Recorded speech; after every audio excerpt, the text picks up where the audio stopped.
you right now? I'm at home Mm-hmm. and In Sydney? maybe about to go have a nap if all goes to plan. Yeah, in Sydney. Well, dude, congrats on the new album. Today Thank we're the you. greatest. How's today? Today you feeling great? Yeah, I mean that's the whole thing, isn't it? Right. Just being alive, participating. That's the greatest thing you can do. Yeah, I mean your day's peaking with a cheese toasty. It's a Yeah, pretty and fucking good day. it's good. That was a good toasty. No, do you have a trick to the trade when it comes to cheese toasties? Yeah, it's just like be very heavy-handed on the butter, cheese, and and also bread. I think bread is important. Bread is super important. I also like to salt and pepper the Mm. buttered outside of the bread when you toast it. Like it's just that extra bit Yeah, excellent. you got it. I'm on the same page. Okay, I want to go back to the very start of this record. What would you say is the earliest song penned on this album? Where does it kind of sit in kind of like your, I would say your journey with like Tim and stuff like that? Is that basically what the album tracks? Yeah, that's cool. In some ways, I definitely think so. Probably inadvertently as well. But the first track I actually wrote was Summer Hill. I wrote that song like over 6 years ago or something. And Wow. yeah, I like wrote it, and then I always like felt like it was kind of cool, but I could never do anything with it. And like every time, I'm like trying to put a new body of work together. I'm like, oh, maybe this, and then I'm like, no, no, no. But yeah, it finally felt like it belonged in this family of songs. And then I also wrote Questions a couple years ago for our first album, but it didn't really make sense with them either. Yes, like a few of them are like old ones, like Golden Star I wrote a long time ago as well. And then probably all of the other ones wrote in like very quick succession over like a couple months. So it's like big, like kind of old dipping back, and then but mainly it was just like in 2019, just like a big kind of like intense creative time. And it wasn't until then that I was like, oh yeah, I can see this thing coming together now. Like for a while with some of those songs, they were just songs that didn't make sense without other songs. So now I'm like, yay, you guys found each other. That's really sweet. Okay, so it wasn't that the songs themselves weren't working, it was more like the full body of work surrounding it, that the puzzle pieces didn't quite fit in.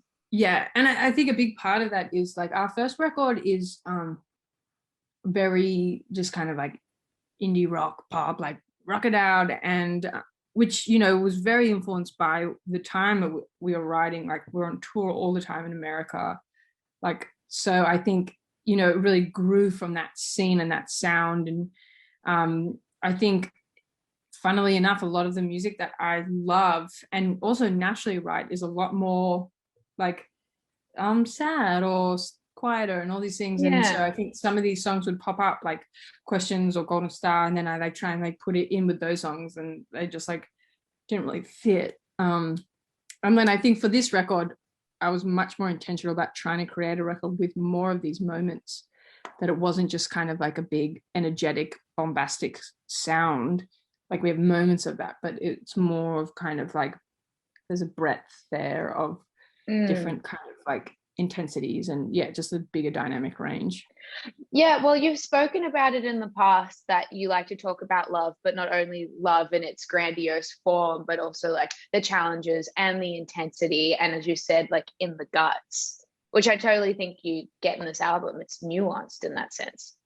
Oh yeah, that's cool. And I think it's I do feel like there's more of a focus or like an unapologeticness in that of like, I think with more kind of like stripping things back in some songs of just kind of creating space and like a picture or an emotion to kind of like delve into. I think which I think takes well, for me, like it felt more of a risk to do, because it's like you can't just like get up on stage and be like yeah and like run around and be like whatever. It's actually like more like you have to kind of sit in that space and share from that space, and there's not so many distractions, or it's like it's really more raw. But that to me feels like where I want to be as an artist, of kind of like going to that place, you know, kind of going deeper into the well. And like I feel like for all of us, even our playing and kind of the textures and sounds we were like trying to find for these songs was a great stretch for each of us and as a band, which was like, you know, really wonderful thing to go through together. And that's what you want. You want growth and maturity as your band ages, right? You don't want to just stick in this little time warped capsule of just like, we make fun bops. It's like, cool, we get you do that. Show us what else you can do. You've Yeah, spent it's it right true. up. And also like, and then I think the other challenge on the flip side of that is like, how do you retain your freedom and your youthfulness and your kind of like, you know, because I think it's very easy then to go the other way and become like even like jaded or too smart or too like, you know, it's like, how do you actually still be you know, growing, trying, using intentionality, but also just being like, you know, and that was something that we were really trying to strive for on this record, with like a balance of just being like kind of having that youthful like freedom and stupid moments or whatever, but then also like more, yeah, mature thought into things. I'm not sure how we went on that, but I think that's what we were trying to do. There are definitely some mature songs in there that have me very intrigued. One of them is Some People Stay in Our Hearts Forever, because obviously you wanted to try and love someone and you didn't know how, and it's quite overtly an apology. Tell me about that. That song is like so funny because that like really just spilled out of me one day, and for me personally it was like a wonderful catharsis. But like I think it's just so interesting, you know, the older you get and like the more you realize like, you know, past relationships, past experiences, even from when you're like a stupid kid, like can really like hang around like these ghosts or whatever, and you can think back to them, and even if it's from like 10 years ago, and feel so acutely something like in your gut, like as if you were just there, and you're like, how is this still like, you know, like affecting me? And I think that like, yeah, like when I was like younger, just did dumb things, I think, like, and nothing even like notably bad, but just we can easily mistreat people and hurt people. And I think like I can often find myself like thinking about that or feeling like I want to find that person and say sorry or whatever, and it's almost like this like big blanket like, I'm sorry, like but, and I guess it's like, yeah, it's trying to figure out like, you know, you can't like go say sorry to everybody, and also like partly you just need to accept stuff you've done and accept that you're like kind of a broken person, and also that like when we're kids especially, we're just so silly and don't know what we're doing, you know. So it's like kind of exploring that. And but I also musically really love that song because it's actually somehow really uplifting, and I don't know if it's because it's like part of the release of it, you're like trying to let it go, but yeah, it's like it sounds a lot to me like Cocteau Twins, which is like one of my favorite bands from Scotland. And I think like I just like how it like kind of floats away, you know. It's nice. Yeah, I get that. And also reconciling those things within yourself can be like such an upswing, you know? Like everyone's tortured on the inside. Everyone makes mistakes. It's just being human. Also, another track I wanted to ask you about was I Don't Care, which is about putting yourself first. What experience inspired that track? Well, I mean, Was that just like an overarching theme, or was it one definitive moment where you're like, screw these people, fuck you, I don't care, this is what I'm doing for me? Or is it? I think it was like a growing anger that I had, or still like have, of like kind of culture, and feeling like culture always puts out all these rules that you're supposed to follow to be acceptable within that particular culture. And I think like we almost think in our generation and this time, we almost feel like we've like, you know, gotten it off our back. Like we've like said no to religion, and we've said no to authority, all these things, and we're going to be ourselves and we're going to be free and all these kinds of things. But actually there's still a very like clear set of rules, maybe not clear, but they're there, and they're often, yeah, maybe implicit, particularly on the internet, of like where you should be aligning yourself, who you should be like following, all these kinds of things. And it just feels like it's replacing the old religion. Like we're just like finding the new thing for people to feel like that they're better than other people, or okay and they fit in. And I think like it's like it just annoys me, because I even feel that sometimes as an artist, or like people feel like, oh, you should be doing this and you should be doing this, and I just feel like I don't have to do anything. Like you should do things, sure, like, and you want to be a person that is, you know, loving, generous, all these things. That's what I strive to be. But like I like as an artist particularly, like the whole role of the artist is to like express yourself and freely. And I think like often I can feel that the role of the artist is gets a little choked up now because of the internet or whatever, and people feeling like they need to be this or this. And I think like, I don't know, I just get annoyed by that.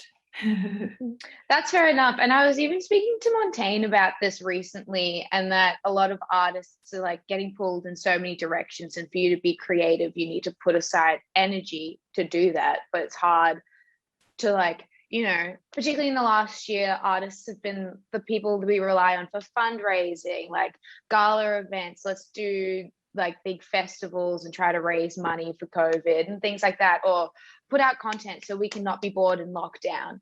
And yet they're the ones that are kind of thrown to the side at the end of the day. And it's like, well, I don't have the energy or the appreciation to kind of be creative. And it's important to just be like, you know what, screw what your idea of what I should do. I'm not going to go attend this event because it'd be great networking. Otherwise, I won't have energy to get up in the morning. Like, let's put aside time. Yeah, it is so true. But I think it's good because then it like it forces you to, I think you have to look at yourself and, you know, figure out actually what is important to you, which, you know, everyone has to do at some point in their life. But I feel like, yeah, like I just think that there's a lot of stuff coming at us all the time, and like it can be very confusing. And you do have to align yourself with things. You can't just exist on your own. But anyways, it's difficult to run your own race nowadays, I think, where you're like, there's just so much in the periphery. Let me just look down my track instead of noticing all this other shit around me, which is like cool for you guys, but you know. Yeah, for sure. Is there a song that you're most scared or most excited to have out that your audience haven't heard yet? I actually think it is Today We're the Greatest, because I really love that song, but it's quite different for us. And I think it's also like almost like the capstone of, you know, what we're kind of where we're going. And for me, I feel like it I feel very like it expresses me and my artist spirit in a wonderful way. So I like really like it, but I also feel like I'm like, I don't know if people will like it. You know, it's like I'm like, I love it and it feels so right. It feels, you know, it feels so us. It feels like a great, you know, signal of where we're heading, la la la. But then I'm like, people might be like, what's this? So no, but people are so accepting. You just gotta take the onus of I don't care and just be like, I love it, so I don't care what everyone else thinks. You know? Exactly. I mean, that is true. So I feel that, and I am excited for that, to share it in that way. And I love the message of it, and yeah, so I'm excited for that. Oh, hell yeah. Do you reckon motherhood has changed the way you approach your music in any way? I think it's definitely yes. Like I was worried that once I became a mom, I like wouldn't care about much else. I'd be like, my child is my world. And I mean, he is like a significant part of that. And like, I never knew I could feel this way about someone. But at the same time, it's like done this like amazing thing where like, I don't know, like him existing and me like pouring out in that way, really like I don't know, I feel much more even passionate about like music and creativity than I did before him. And maybe because I feel like I don't know, there's like more at stake or something. And I actually have way less capacity and time. So I feel like it's so precious, but it all feels very precious. So it's kind of cool because I feel like, I mean, there's always such tension in trying to like be a mom and be an artist, and I'm still figuring it out, obviously, but like it's been very, very wonderful to like really enjoy being a mom and then still feeling like I am, you know, a musician and I have music in me still and I want to make it and I want to share it, and you know that, and then you kind of rise to being able to like hold both. It's like I feel like I've expanded like quite a lot to be able to like hold both, even though at times I feel like I drop them and make a big mess. I've never dropped Sunny, just metaphorically, but you know, We it's just like drop all the plates we're carrying, you know? yeah, exactly. Yeah.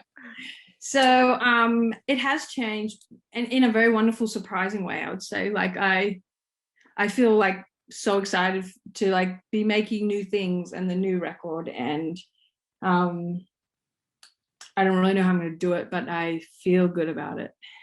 Yeah, hell yeah. You've got an upcoming tour. Is Sunny going to be hitting the road with you? Yes, he is. It's exciting. We took him for his first plane ride last week to like test him out. Oh, And he yeah. was like that baby on the plane that I was like, I'm so sorry, everybody. Because he just like, he was like, what is happening? I mean, he's been a COVID baby, so it's like barely left, True. you know, this 3-block radius. So anyways, Is he like 1 years old? How old is he? He's 1. Yeah. Yeah. So yeah, we're like so pumped for tour. I think like particularly just sharing these new songs in the way that we can format the show now, you know, because I mean a lot of the venues are concert halls, so everyone's going to be seated, and that's such a different vibe to just like a normal big raucous show. And I think like, you know, at first we were like, oh, how's this going to go? But now we feel like, oh, this is actually really cool. It's a wonderful opportunity to like, you know, bring some strings in, some brass, and like really like lean into kind of more of like a musical event. And this album works so well with that kind of thing. Well, you come from a classically trained background, and so does Harry, right? Like he's classically jazz trained. Surely this would like, is that going to feed into your live shows? Like, will we see these big breaks of like last year I went to a Seated Thirsty Merc gig, and I was like, Thirsty Merc, here we go, like let's pump it up. And then they were just like, they would start their songs and then it was like 5 minutes of just like just freestyle jazz interludes in the middle of the song, and they'd bring it back and it was just like blow my mind. It was crazy. Sick. And I imagine that's like gonna be more of a thing with these seated gigs. What's for the cards? I think that like what you got. No, I think even for this album, like this was something, you know, I think when we first started the band, I'd never played the guitar before. And then I like discovered, I was like, oh shit, yeah, now I play the guitar. And then everything, I was just like rocking out and writing guitar-based songs, which is cool.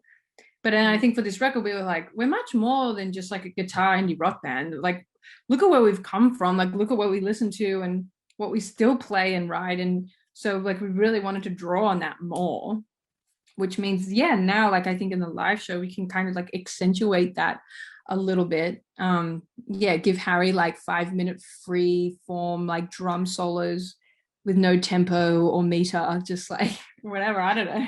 Just octopus it, man, go hard. Yeah, exactly. So yeah, we feel excited about how to kind of like, you know, make really interesting moments musically in these kind of nights, because yeah, when you are sitting down, like it is such a different energy. It's cool, but it's like, I think you can't just like jump up and down and sing your heart out and feel like, yes, it's like just very different. Yeah, 100%. Oh, well, that's exciting. I can't wait to see that. What else is on the horizon then? Is there anything else we should be expecting? I mean, we're just going to start the new record, but I think in terms of like when that is, like, I don't know. So we're just going to be playing shows when we can and rolling around. Hell yeah, that's the best. All right, Hannah, thank you so much for chatting with me, and congrats on the record. I can't wait for the world to hear it. Thank you.